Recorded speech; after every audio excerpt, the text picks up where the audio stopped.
This is MJ. I'm an author, I'm an artist, I'm an analyzer. You can find all my work at mjmunoz.com. Welcome to my fully operational Star Wars analysis. I'm continuing with Ahsoka. This is Ahsoka episode 5. I'm still listening to the credits ending as I start recording this, and I really liked this episode. It was very interesting to me. This is episode 5. I think this is only going to be 8 episodes total. So what in the world is going to happen in episodes 6, 7, and 8, because they're journeying to another galaxy by the end of this episode, inside of a Purrgil. And I don't know how that's going to work. I don't know what's going to happen. I don't know if the rest of the 3 episodes will be inside of the Purrgil. I very much doubt that. And it'll take their whole hyperspace journey, or if we're going to get a jump from, months in space or whatever. And I don't know exactly how hyperspace works. I don't know how fast the Purrgil are, but I do know from reading the Kanan, when Kanan met Hera, also known as The New Dawn by John Jackson Miller, that the weird realities of hyperspace work thus. If you are in a ship that has light speed engines of a certain speed or power, and you have a buddy who's and there's somebody else and you guys are going to the same place, and they have a ship that's has better hyperdrive, better light speed engines, they can leave after you but arrive before you, which is weird.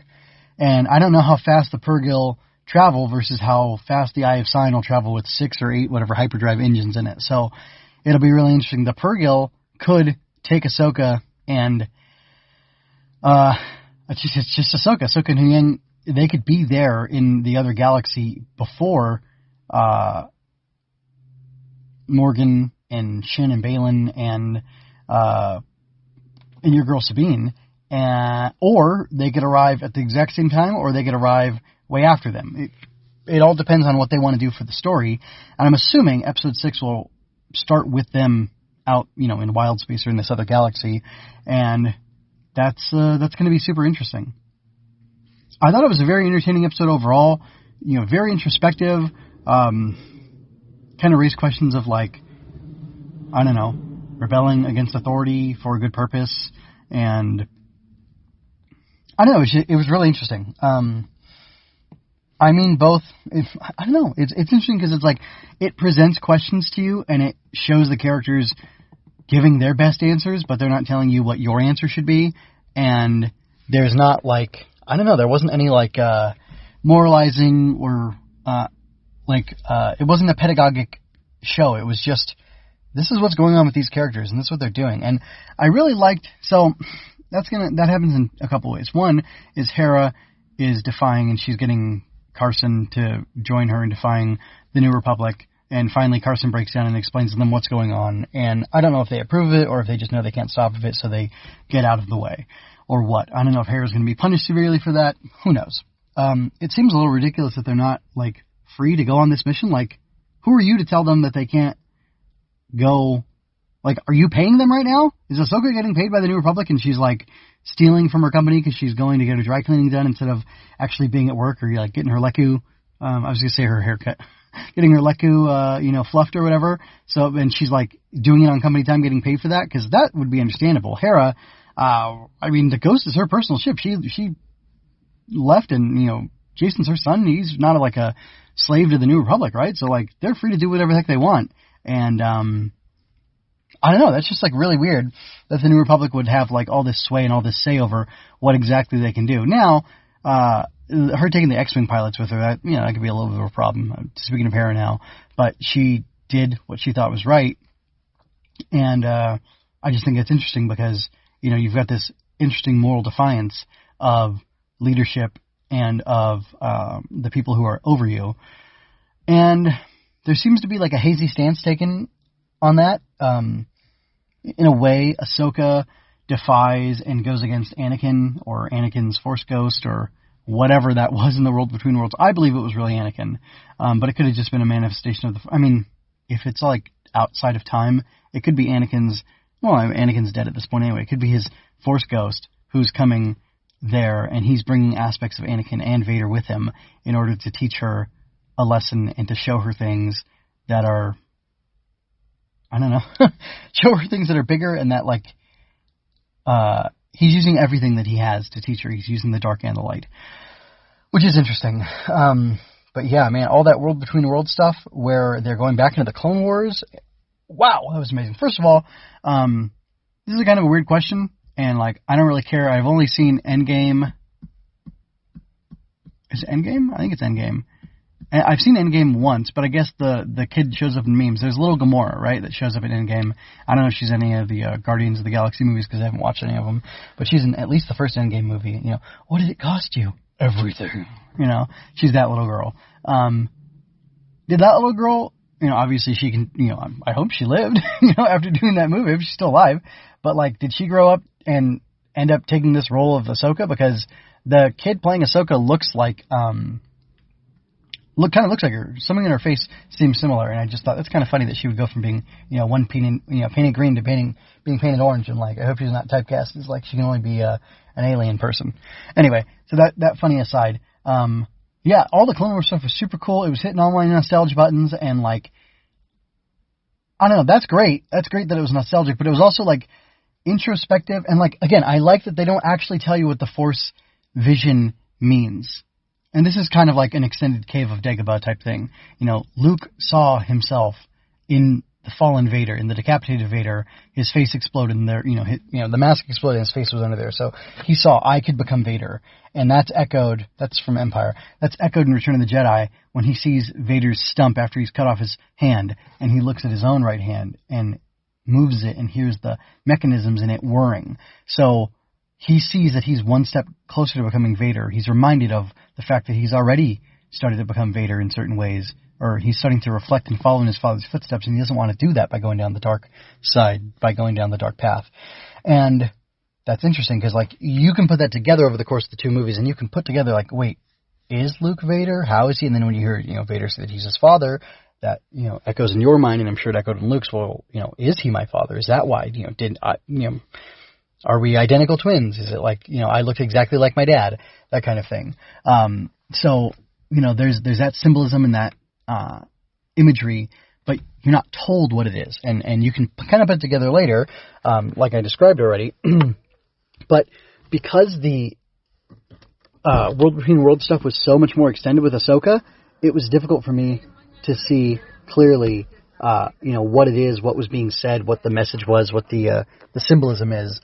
And I don't know if there's the same type of symbolism at work, or if it's the same kind of, you know, idea being played with, or what. I'm trying to figure out exactly what it means. I don't quite know all what the lesson is that Ahsoka was supposed to learn.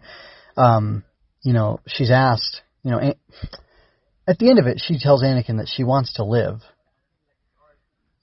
Because he's presenting her, you fight or you die. And she's saying, well, I want this third option. I want to live. You know, what does that mean? I don't know. And, like, because I know Filoni likes samurai stuff and Kurosawa and some anime, you know, Robotech or whatever. I know he liked that. I'm thinking of one of my favorite anime of all time, Rurouni Kenshin, where Kenshin is able to unlock his greatest level of power. Well, almost. He takes the penultimate step towards getting as powerful as he can be by seizing the will to live. And I wonder if that's what's going on here. I wonder if Anakin has stepped in, you know, sent by the Force or whatever, however that works out, to teach Ahsoka that, you know, she can either die now or she can choose to find the will to live. And that in finding the will to live, it's going to open her up and orient her in a way that's, you know, generative, that's life-giving, that's life-supporting, that's life-sustaining, so that throughout whatever trials she faces, she can have that positivity and have that will to live and find and fight for a way to live through, to have harmony and peace. Because, you know, she doesn't, you know, she questions, what if I don't want to fight?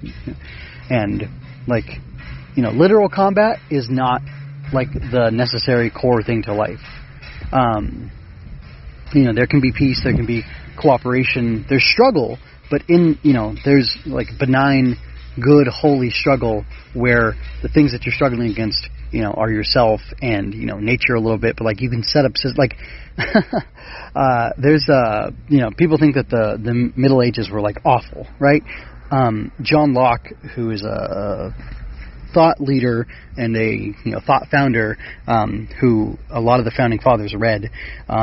He has works like On Liberty and Justice and The Two Horns of the Dilemma, I believe it's called. Anyway, John Locke writes a lot of interesting stuff about freedom and the power of the individual and whatever, and he likes the idea of freedom and ownership. This is a pro-capitalist show over here. Otherwise, I wouldn't be talking about Star Wars, because if I was anti-capitalist, that wouldn't make any sense. Anyway, but anyway, true capitalism isn't cronyism, and it isn't the corruption of the empire, and isn't the fascism of the empire or the republic or the American government. It's like this free, beautiful thing where people voluntarily choose to exchange with each other.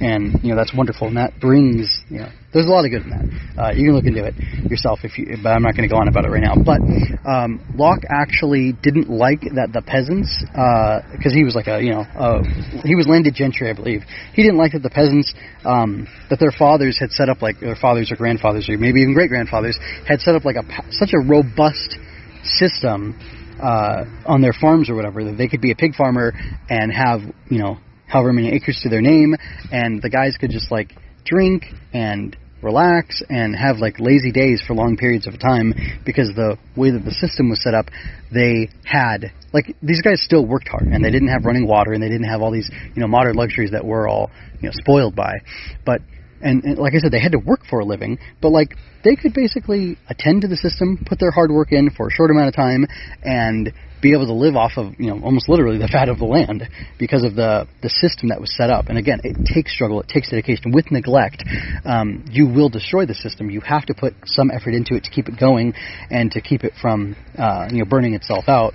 Like you doing animal rotation on the grazing land or whatever. Like those things still take effort, but humans can mimic the balance of nature. And nature doesn't fight wars. There's no civil wars in nature. You don't have, cats fighting other cats over, other than alley cat territory type stuff, but they don't kill millions and millions of each other like humans do. Because of, ego or something else, do these things that are contrary to nature and contrary to humanity, and aggress against the state of nature and the balance and harmony that the animal and plant world have with each other, along with the mineral world, which is our water, just the dirt itself, all that stuff. And we kind of rebel against that state of nature out of greed and selfishness and all these different things. And there is another way you can learn to harmonize with all that stuff. And I don't know if that's the lesson that Ahsoka's being taught by Anakin or the Force or whatever, or what's going on. And I don't really know what's going on, but I do find it interesting that at the end there, he tells her, what if this doesn't send us to Ahsoka? And she's like, yeah, what if it doesn't? Or not Ahsoka, but Sabine. And she's basically saying, without saying it, I'm going to trust in the Force, and I'm going to trust that we're on a path and we're being guided towards where we need to go. And I find that really interesting, because you could stress out about it and try to force it, but you can also just go with the flow and do your best in whatever situation you're presented with. And if you make it through, you make it, and if you don't, you don't. But I think ultimately believing in a beyond is helpful to people in situations like that, because it's look, I don't want to die, and I'm going to try to live, but if I die, I die, and I did my best, so that's all I can really ask of myself, and that's all I can that's all I can do. So it's very interesting. I like it. It was a cool episode in general, and it's thought provoking, and there's lots of little things in there to kind of chew on and think about, and it's a lot of fun. That's what I want out of my Star Wars. Compelling. There wasn't even. There was the action between Anakin and Ahsoka. That was some cool lightsaber fighting we saw, and then it's seeing all the clone troopers. That was so cool. Oh, I also and I was very happy about this, that Ahsoka's weird tube top that Filoni originally drew for her, and that Lucas approved for some strange reason, as she's a 13-year-old Padawan or whatever. They updated it for the Clone Wars. Ahsoka says, this is one of our first missions, and she's wearing a very age-appropriate and it's age-appropriate and it's just appropriate in general top. And I do like the alterations they made to her costume. That was a good thing. That might be one of the best things to come out of Disney Star Wars. Oh yeah, a groomer, non-jailbait outfit for Ahsoka, because the other ones were really weird. And on that note, I will close out my fully operational Star Wars analysis. Check out all the other stuff I have going on at mjmunoz.com, my website, and come back for more Star Wars stuff and check out the full category, the full library of all the fully operational stuff I have. Until next time, folks, be well. This is MJ signing out. I hope you enjoyed that. Go to mjmunoz.com to leave any questions, comments, or other feedback you might have. There you can find all of my analysis, art, and fiction. I cover books, tokusatsu, comic books, anime, and more. Look around. You're sure to find something else that you'll enjoy as well. This has been a Story Over Everything production.